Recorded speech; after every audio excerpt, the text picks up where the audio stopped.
आपको 24 घंटे के लिए देश का शिक्षा मंत्री बना दिया जाए, क्या आप सबसे पहले बदलाव करें?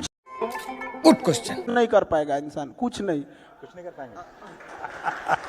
तो ये फिल्मों में ही है। आप देखिए, आप किसी पायलट को टेम्पू दे दीजिए, टेम्पू, और कहिए उड़ा दे इसको, वो रनवे पे दौड़ते रह जाएगा, नहीं उड़ेगा वो। बहुत बढ़िया। मूस मोटैयन लोढ़ा होयन, हाथी घोड़ा थोड़े होयन। ये क्या मतलब बना के रखे हैं लोग। ऐसा लगता है कि जैसे मतलब एक टॉप लेवल चेंज कर देंगे तो सारा सिस्टम होगा। ऐसा नहीं हो सकता है।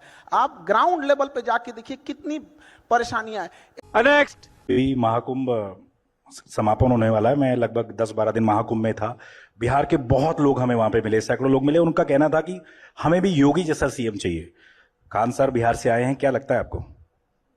अब ये तो लोकतंत्र है, सबका डिसीजन है। वो इस बार कुंभ का मैंने इतने ज्यादा क्राउड गए थे लोग वहां पर, तो क्राउड ओवर क्राउड हो जाने की वजह से 2-4 मिस यहाँ पे घटना जो हो गई यहाँ पे, उसके बाद वीवीआईपी कल्चर को जैसे खत्म किया गया, सारी चीजें ऑन द स्पॉट आ गई यहाँ पर।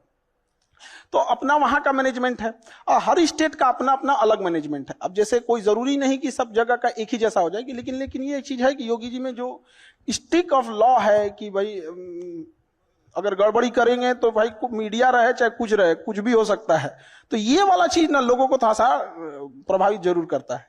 लॉ एंड ऑर्डर पे जो आप कह रहे हैं वो काम बिल्कुल, लॉ एंड ऑर्डर तो जरूरी है ना। किसी को अब डर ही लगने लगेगा तो काम कहां से कर पाएगा। सिक्योरिटी बहुत जरूरी है, रेलवे इंफ्रास्ट्रक्चर बहुत जरूरी। हम लोग क्या देखते हैं, अगर कोई इंसान बीमार पड़ा है तो क्या चेक करते हैं? उसका ब्लड टेस्ट कर लिए, यूरिन टेस्ट कर दिए, ईसीजी कर दिए, तभी ना आदमी पता करता है कि इसको क्या प्रॉब्लम है। किसी स्टेट को देखना है, लॉ एंड ऑर्डर देख लीजिए, पुलिस कितनी हेल्पफुल है, सड़कें कितनी अच्छी हैं। अब जैसे कहते हैं लोग कौन सा राज्य विकास होगा, जिस राज्य में आप 1 घंटे में 100 किलोमीटर डिस्टेंस नहीं तय कर सकते हैं, कभी विकास नहीं होगा उस जगह का। अब चाहे जितना चिल्लाते रहिए, आपको ये बड़ी अच्छी बात कही आप। क्या लगता है साइकिल से विकास करने वाले एंटरप्रेन्योर घूमेंगे? बिल गेट्स आएगा टेम्पू पे बैठ के।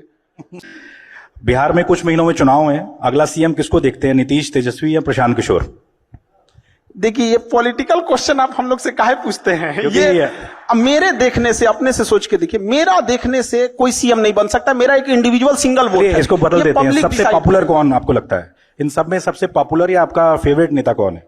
नीतीश कुमार, प्रशांत किशोर काफी मेहनत कर रहे हैं आजकल। सबकी अलग अलग रिस्पॉन्सिबिलिटी है। देखिए, नीतीश कुमार को जिस हालत में बिहार मिला था ना, वो गढ़ा में मिला था, गढ़ा में, जिसपे कोई बिल्डिंग नहीं बना सकता है। पहले उसको आप जैसे एक जमीन खरीदिए, कोई समतल जमीन खरीदिए, कोई गड्ढा में का खरीदिए, समतल वाला तुरंत बिल्डिंग बना देगा। तो उत्तर प्रदेश एक समतल जमीन थी, फटाफट काम होने लगा। और बिहार गढ़ा में मिला था, तो उन्होंने इस इंफ्रास्ट्रक्चर, बिजली, लॉ एंड ऑर्डर, सोशल, इसको सुधारते सुधारते परेशान हो गए। लालू यादव को जब मिला था ना, तो ऐसा स्थिति में बिहार मिला था कि कुछ ऐसे जगह थे जहां पूरे गांव के बाहर 1-2 आदमी लाठी लेके खड़ा हो जाता था, कहता था कि तोरा वोट डालने नहीं जाना है, अब पूरा गांव अंदर रह जाता था। वो इंसान इंटरप्रेन्योर से देखेंगे तो हर इंसान का चैलेंज अलग अलग है। जिनको जहां मिला, वही उन लालू यादव को रेलवे मिला, रेलवे को फायदा में दिखा दिए। अब लोगों ने कहा कि कबाड़ बेच दिए। दुनिया का कौन आदमी कबाड़ घरे में रखता है? ये बड़ा तो अच्छे ना किए। खान सर ने बड़ा स्मार्टली लालू जी की भी तारीफ कर दी और नीतीश जी को भी खुश कर दिया कि बिहार में दुकान चलानी है भैया। अरे बाप रे, ये तो धोती खोल रहा है। खान सर को खान सर बनाने में सबसे बड़ा योगदान किनका है?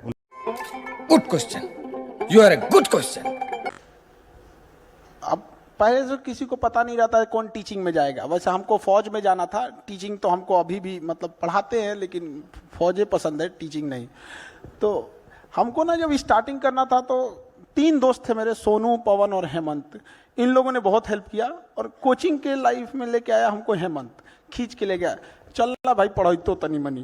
तो वो बेगूसराय वाला एरिया आ जाता है ना थोड़ा, उस टाइप का। फिर वहां से आदमी पढ़ाना चालू किया। अब पढ़ाते पढ़ाते कब आदमी इधर ही रह गया समझ में नहीं आया। तो किसी को भी ये नहीं पता चलता है कि कौन क्या करेगा। हमको लगता है यहाँ जितने लोग बैठे हैं, जिस भी फील्ड में है, आपको कोई स्टार्टिंग में उसको नहीं पता था कि हमको ये करना होगा। ये जिंदगी का उसूल है, चाहेंगे कुछ, होगा कुछ और मिलेगा कुछ। तो सब कुछ चाह लेने से जिंदगी हो जाती तो दुनिया जन्नत बन जाती। क्योंकि दुनिया बहुत आगे बढ़ रही है, कोडिंग की तरफ बढ़ रही है। हमारे यहाँ भी होता है, लेकिन उस लेवल पर अभी आपको लगता है क्या क्या चेंज होना चाहिए? क्या सोचते हैं खान सर? एजुकेशन सिस्टम में बस एक एजुकेशन और सिस्टम की कमी है।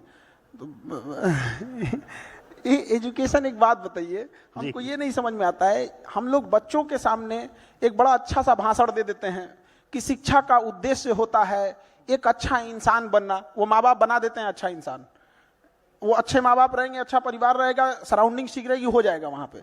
क्या उसको भाषण दे रहे हैं? उससे जिंदगी का एक बहुमूल्य समय खींच लिए, आप उसको इंडिपेंडेंट नहीं बना पाए। एक 4 साल अभी के टाइम पे ग्रेजुएशन, 2 साल पीजी, वो इस ग्रेजुएशन और पीजी के दम पर कुछ ही ऐसे ग्रेजुएट डिग्री हैं, जैसे बीटेक हो गया, एमबीबीएस हो गया, आप इक्विवेलेंट करते हैं कॉलेज ग्रेजुएशन वाले से, उस 6 साल का टाइम उससे लेते हैं।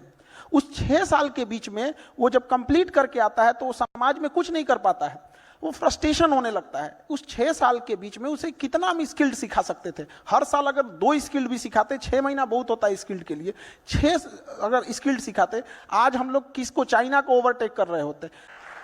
आज हम लोग ताज होटल में बैठ के ये डिसाइड कर रहे हैं कि सरकारी स्कूल में एजुकेशन कैसे अच्छा होगा। ये वैसा ही है जैसे फ्लाइट के बिजनेस क्लास में बैठ के आप डिसाइड कीजिए कि ट्रेन की जनरल डिब्बा कैसे ठीक होगा। कि आप सरकारी से आप देखिए कि अगर गांव में कोई इंसान फल खरीद के ले जा रहा है ना, इट मीन्स या तो उसके घर कोई पूजा होगा या तो कोई बीमार पड़ा होगा, वो खाने के लिए नहीं ले जा रहा है, ये गरीबी है। और वहां हम लोग उसको कहेंगे एंटरप्रेन्योर बनो, अपनी कंपनी खड़ा करो, वो परिवार नहीं खड़ा कर पा रहा है, कंपनी खड़ा करेगा।